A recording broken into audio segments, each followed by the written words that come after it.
Welcome back to Dielectric Videos. On today's episode, we're going to be talking about power quality, specifically power quality in AC systems and its effect on switched mode power supplies like the ones you might find in computers or laptop chargers or phone chargers. Now, the first thing I'm going to go over are some of the causes for low power quality. Now, today I'm only going to be discussing the effects on single-phase power in terms of voltage and the voltage waveform. I'm not going to be discussing power factor or three-phase power quality issues, which power factor I've already done a video, and three-phase power deserves an entire discussion in its own right. So in terms of this single-phase power, 6 main issues that I've highlighted here and shown some example hand-sketched waveforms for are as follows. One issue is shifting frequency, where the actual period of oscillation or frequency of the output voltage changes with respect to time. And this can result in problems for some devices, particularly devices which rely on the AC frequency to operate at a specific speed, like induction motors, synchronous motors, and other similar devices. Waveform distortion is another problem. This can happen when too many reactive loads with, say, rectifiers in them are connected to a circuit, and perhaps the tops of the waves get chopped, or perhaps due to the way that an AC signal is generated, there could be ripples in the AC waveform itself, among other waveform distortion issues. Another big problem can be voltage ripple, and this can be an especially big problem in situations where intermittent loads are connected to a circuit, or when the power supply or generator is unstable in its operating conditions. We'll go into this in more depth later. Momentary cutout is another potential problem. That's where, for short periods of time, the signal goes to zero. This would be an example of what you might find when a loose connection is present or a bad switch contact is present in a circuit, where it cuts in and out over and over again, leading to dead spots in the waveform. Another problem that's similar to voltage ripple but somewhat more pronounced is voltage spiking. This can happen when there are large inductive loads on a circuit and they're suddenly switched off. That can lead to a sudden back EMF that raises the voltage substantially, and this can result in potential damage to electronics or equipment that is not well filtered. And the last type of power quality issue that I'll go into today is brownout, which is basically a condition where the normal operating voltage decreases substantially. This can lead to erratic behavior, occasional overheating in motors, and can lead to electronics to intermittently turn off or potentially even cause hard disk crashes. But we'll go into that when we start talking about how power supplies work, as well as which ones of these are most problematic for switched mode power supplies. In order to give context to this discussion we're going to have today, I'm going to give a brief overview of how a modern switched mode power supply operates. And this should give you some intuition as to what types of power quality issues would be most problematic for such a supply. This is a 350 watt ATX power supply that's been mounted to a piece of wood. I use this as my sort of brute force power supply for my electronics projects where I need a lot of current and not necessarily a whole lot of voltage accuracy. The reason for that being that the capacitors on the output side have suffered from the capacitor plague. This power supply is from around 2006, and that was right in the heart of the time when counterfeit capacitors from China, many of them actually had an incorrect electrolyte formula, which led to subsequent puffing and release of electrolyte over time, and many of them failed within the first year or so. Now, this power supply is still functional. The reason I'm using it on a benchtop rather than in a computer is because of these capacitor issues. And in a future video, in fact, potentially my next video, I'm going to be replacing the bad capacitors. But for now, we'll just use this as a prototypical example of a switched mode power supply. So how does it work? We have AC power coming in this case at 120 volts AC. The input range rating for this power supply is 100 to 127 volts AC. And that allows for a substantial variation in the line voltage while still providing full output current and satisfactory voltage regulation at the output. Now, once the AC power comes in, it's initially run through a fuse, and it's filtered via several common mode chokes, which are basically inductors with 2 windings on them, and these serve to remove high frequency switching noise from the line.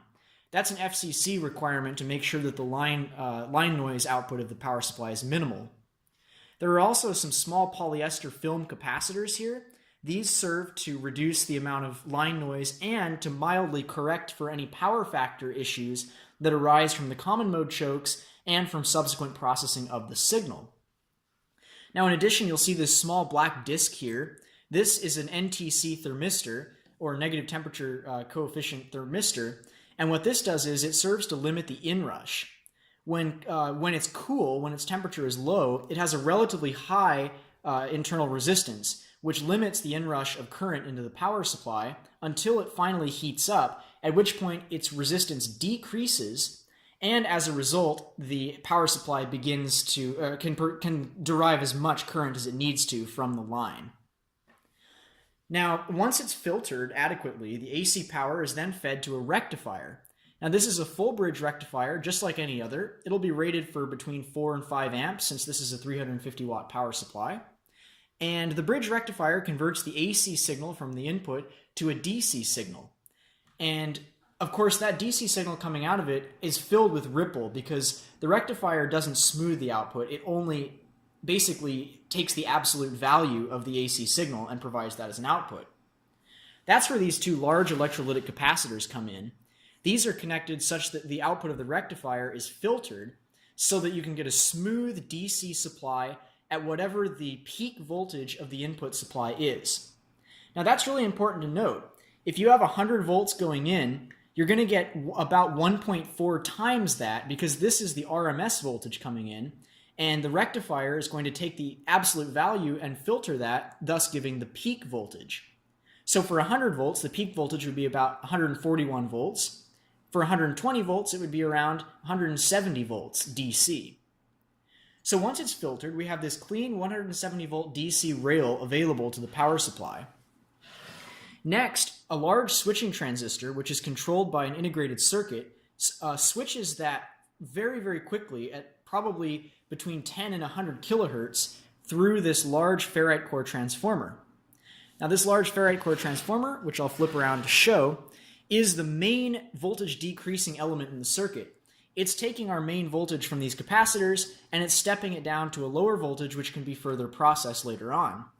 Now, since this is a ferrite core transformer, it operates best at very high frequencies, which is why we have that fast switching MOSFET under this heatsink, and it also can be much smaller for an equivalent size. If this were an iron core transformer, to provide 350 watts, it would have to be probably as big as this entire power supply, and of course it would weigh probably 100 times as much as it. So that's the advantage of using fast switching in switched-mode power supplies. An additional huge advantage that's going to be very relevant in our discussion of power quality is that switched-mode power supplies can utilize negative feedback, or rather just feedback in general, via these devices, these little boxes here. Let me zoom that in. These little boxes are called opto-isolators. They're effectively a light-emitting diode, an LED, inside a package with a phototransistor, and it allows for electrical galvanic isolation between the two sides, but allows information to be communicated across between the secondary side and the primary side. Now, what those do is there's a chip on this other side that measures the DC voltage at the output, and it then tells that opto-isolator whether to turn on or off depending on that voltage. And what that does is it tells the IC over here to switch this MOSFET with a greater or lesser duty cycle. Now, by changing the duty cycle fed into this transformer, you can actually manipulate what its output voltage is on average. When the output of this gets rectified, it's filtered by another set of capacitors, which are these ones here, and that rectified signal allows for a great deal of variability in the actual DC output by changing the input duty cycle. This is why switched-mode power supplies are amazing for their power regulation performance, even with noisy input power. Regardless of what the input conditions are, provided they're high enough to provide the necessary output current to the load, the output voltage will remain pretty much constant so long as the negative feedback is sufficient to keep this circuit operating at the nominal output voltage. Now, the last stage of the system is rectification, and final voltage processing. Now, I believe the way this power supply derives its 5 volt and 3 volt rail are via boost or buck converters. So I believe what it does is it has a main 12 volt output from the rectifier from this transformer, and then it buck converts that to 5 volts and 3.3 volts using additional switching transistors mounted to this large heatsink. That may not be exactly accurate. There may be multiple taps on this transformer as well, but that is the main idea is you have the output from this transformer, which is then further processed to the subsequent rails. Now here's where the faulty capacitors come in. These capacitors are the ones that filter the high frequency content out of that rectified signal from the transformer. And as a result of that exposure to high frequency, combined with the faulty design of the capacitors, many of them have puffed and are probably no longer anywhere near their ideal tolerance for capacitance or their ideal tolerance for equivalent series resistance, or ESR. That being said, though, the power supply still does function adequately, and it's good enough to operate just kind of brute force loads like drills, power inverters, and basic circuits. So now that I've done a basic overview of the power supply itself, I'm going to go on to a discussion of how power quality affects these types of switched-mode power supplies.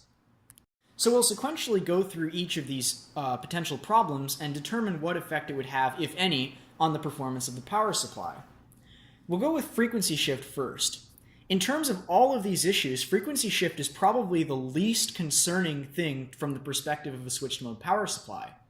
Because the input is rectified and filtered by these large capacitors, the line frequency going in really is not that important. It could be as low as as long as these capacitors can continue to provide that stable rail, the frequency can go quite low. I would say for a power supply designed for 50 to 60 hertz, it would probably operate satisfactorily down to around 40 hertz. Raising the frequency is even less problematic because provided it stays within the switching time of this rectifier, which is probably up to around a kilohertz, the frequency should not bother the power supply at all. And in fact, that's actually quite applicable because on many aircraft, a 400 hertz power rail is supplied. So theoretically, this power supply would operate perfectly fine on a 400 hertz airline power supply, just as it would on a 60 hertz mains power supply. The next one we'll go into is waveform distortion. Now this might have a slightly higher effect on the power supply if the peak waveforms the peak points in the waveform end up being too low or below the nominal, say, 170 volt peak for 120 volt supply. That being said, however, because these power supplies have that feedback and they can tolerate any range from 100 to 127 volts input, that means it should tolerate anything from around 140 volt peak to around like a 210 volt peak on this waveform shape. And that really means that a whole lot of garbage can occur in here, and the power supply will still get a clean DC supply regardless. Now, how about voltage ripple? Now we're getting to something that actually may cause problems for the power supply. If the voltage sags momentarily too far, it could potentially lead these filter capacitors to drop their voltage below what the power supply switching circuit needs to satisfactorily produce the output. This probably wouldn't be a big problem if the power supply is lightly loaded, because these can hold their charge over many, many cycles if there's not a lot of load being drawn.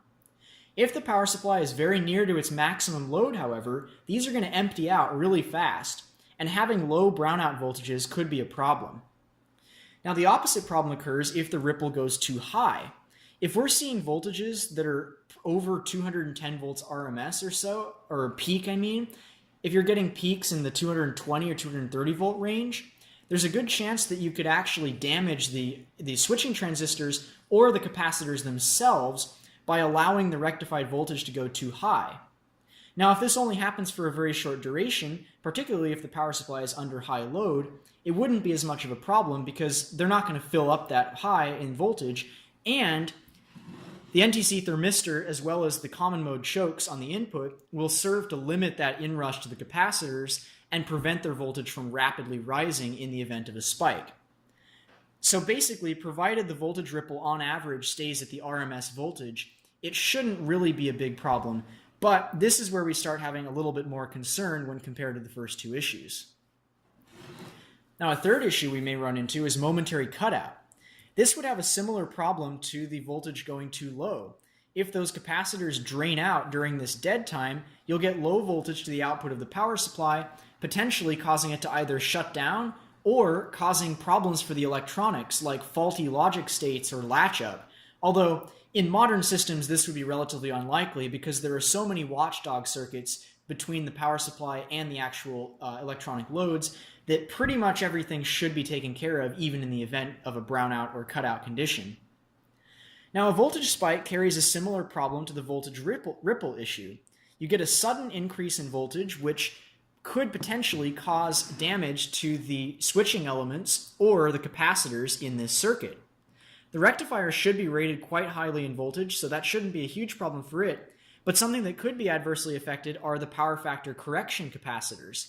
They could potentially see a punch through because they're right on the front end without any filtering. But as I mentioned for the voltage ripple, the common mode chokes and the NTC thermistor should prevent momentary voltage spikes from massively overcharging these capacitors, which should give relatively little problem for the power supply as a whole. And the last thing I'll discuss is brownout. This is basically going to have the same problem as the momentary cutoff and the low voltage rippling, in that it's a continuous low voltage that if the power supply is under a lot of load, it may struggle to maintain its output voltage. The only distinction, though, is brownout would be a continuous low voltage, and this may cause the power supply, even when unloaded, to fail to operate because these capacitors will eventually drain down to that peak voltage. And that, of course, may cause the power supply to shut down or behave erratically.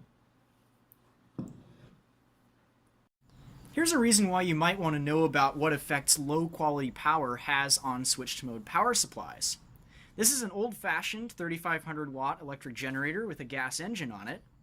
And this is important to note because this is not an inverter generator. This is a direct-driven alternator, meaning that all voltage and frequency regulation at the output, as well as voltage stability, are completely at the whim of the engine. If the engine revs, if the RPM increases, then the voltage and frequency will also increase proportionately. If the engine bogs down, the voltage and frequency will drop. Now what also can happen is if you have a large load plugged in, the engine will rev it or will crank up its throttle position and supply that load to keep it at the right frequency and voltage. However, if you suddenly unplug that load, it'll take a minute for the engine to close off its throttle valve. So during that brief period where the load has been unplugged, you'll get a massive voltage spike. So the bottom line is these are not very good at regulating voltage, frequency, or general stability. Additionally, the alternators in them are notorious for producing kind of asymmetrical and low-quality waveform outputs, especially when large loads are applied. So that'll be something else to watch out for. Now, this is important to know because in most conditions, it's recommended that for electronic equipment, an inverter generator be used. Inverter generators are somewhat similar to these in that they have an alternator and they have an engine, but the output from the alternator is rectified to DC. The DC is smoothed and filtered and then is reinverted into a highly controlled, stable AC output. And this is good for electronics because it's reliable, it's not subject to voltage spikes, and it's also good for things like motors, which require a very specific voltage and frequency range. Since this is not an inverter generator, it's going to not have any of those benefits. Now, before I tell you why you can use this with switched mode power supplies, let me first just say that all of this is from my own experience and based on my own opinions and my own research, and should not be taken as an absolute guarantee that a low-quality old generator will not damage your high-end equipment. If you're going to plug high-end equipment into an older generator or any non-inverter generator, you're doing so at your own risk, and there is always the possibility that the poor quality power will cause problems. But it's my opinion that these types of generators can be used safely with sensitive electronics equipment, and you can get satisfactory results without substantial reductions in lifespan of the equipment as well. I'll tell you now what the problems are with these generators specifically in terms of the actual operation, and I'll tell you what effects that will have on switched mode power supplies. This is where all the speed regulation on this engine, and therefore the voltage and frequency regulation on the generator, is done.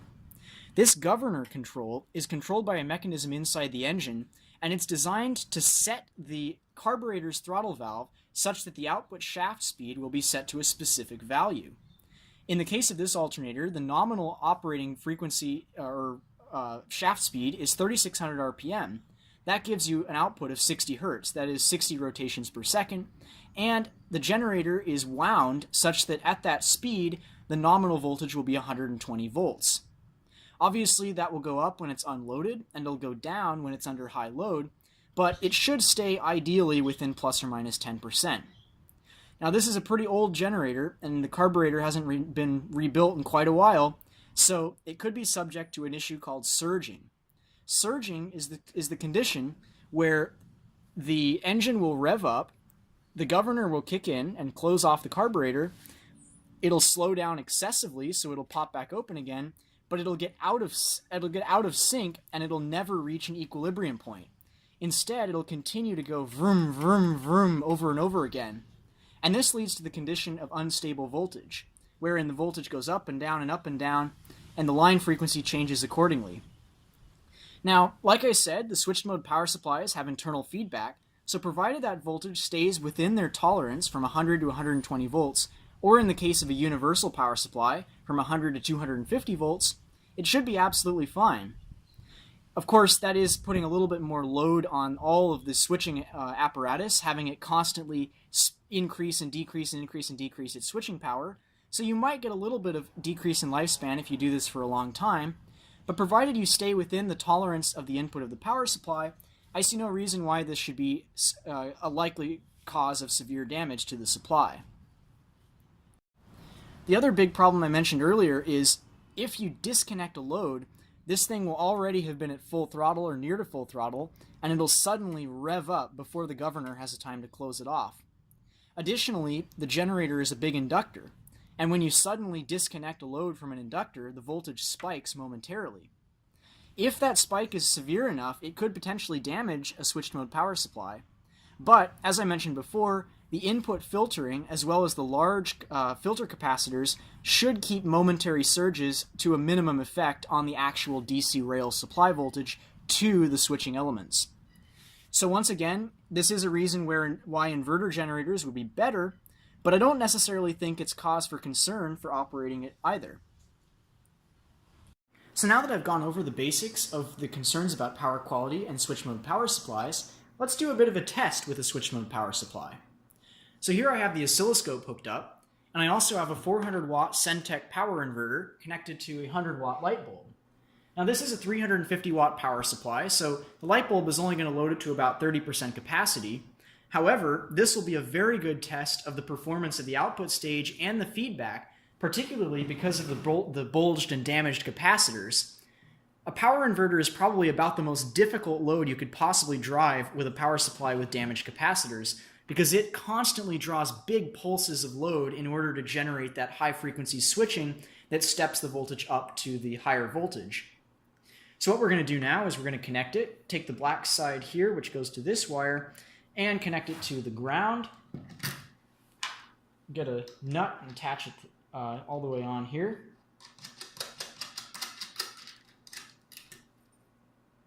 And we'll attach the positive to the plus 12 volt supply with another nut.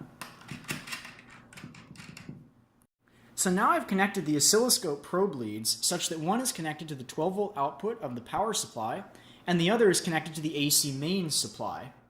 So now I'm going to plug in the power supply. It's powered on, and now we're going to switch, well now before I switch the inverter on, we'll take a look at this output. You see it's a fairly stable 12 volt output. I'll even put on the measurement. We'll see our RMS on channel 1 is 12.2 volts and max 12.4 volts. So now what I'm going to do is turn on the inverter, and this is going to put a substantial load on this power supply. So here we go.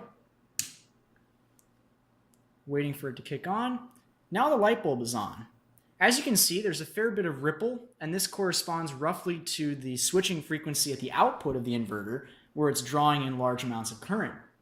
In fact, if I wanted to, I could even go in, turn off channel 2, And then I could switch channel 1 to an AC couple, like so, and then zoom in my vertical. And that would allow us to see all the noise on this power line. This is obviously reflective of the bad capacitors on this power supply, because we're getting all this ripple at the output as a result of the capacitors having a hard time maintaining that stable output. That being said, though, the negative feedback in the power supply is good enough to keep that output pretty darn close to 12 volts, regardless of the state. So I'll switch the scope back to how I had it before, and now we can do some tests. So now I've got a cord running into our test setup, and I'm going to see if I can get this thing to start. Now I haven't run this in like about a year, and I did have the carburetor drained for storage, but it may still have a hard time getting started. So let's give it a go. I'm going to set the choke. I'll give it a few pulls with the choke on.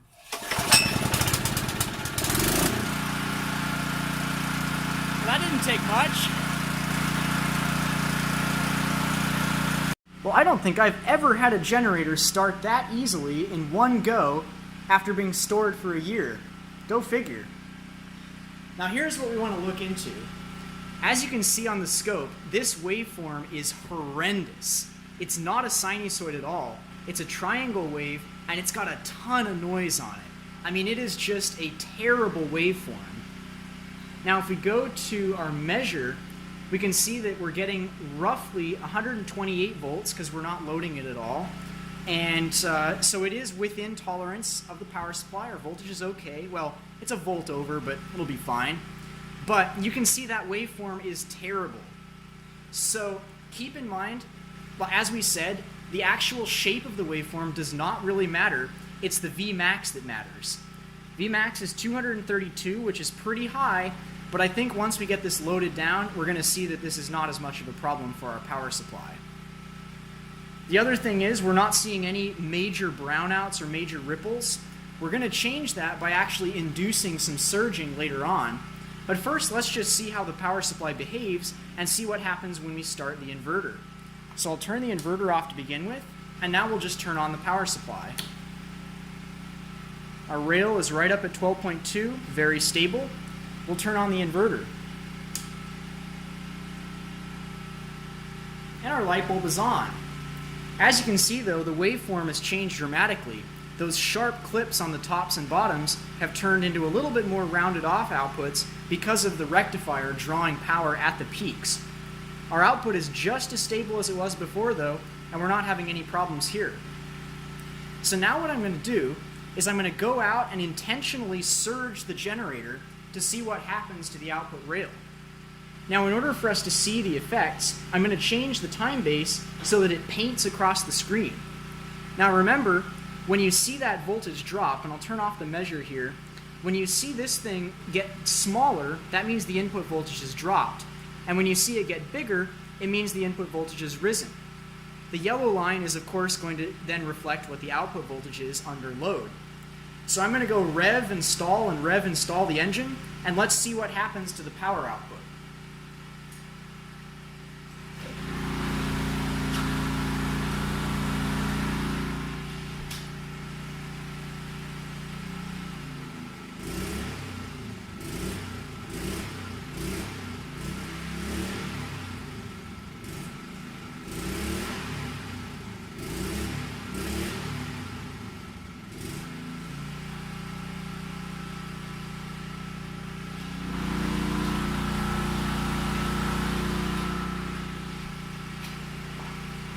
Now, I was keeping a pretty keen eye on it from outside, and that output voltage looked pretty darn stable.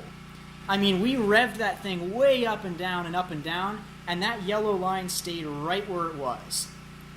So as you can see, even with a badly surging generator, you're still going to get reasonable performance out of even a mediocre kind of damaged bad capacitor power supply. Here's another thing I'd like to try. I've got a hairdryer connected to the generator right now. I'm going to go disconnect it and see how much the voltage spikes and see if it damages the power supply at all. So I'll be right back.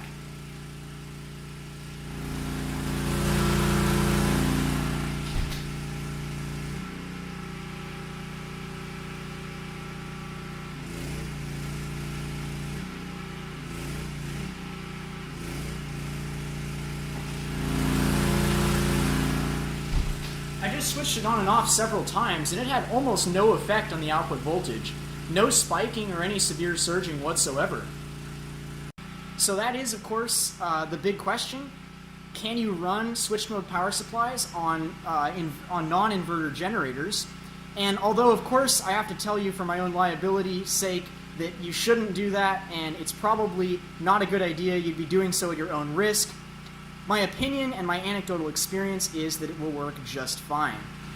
So hopefully you learned a little bit about generators, about power quality, and about how switched mode power supplies work. I'll see you on the next video. Thanks for watching.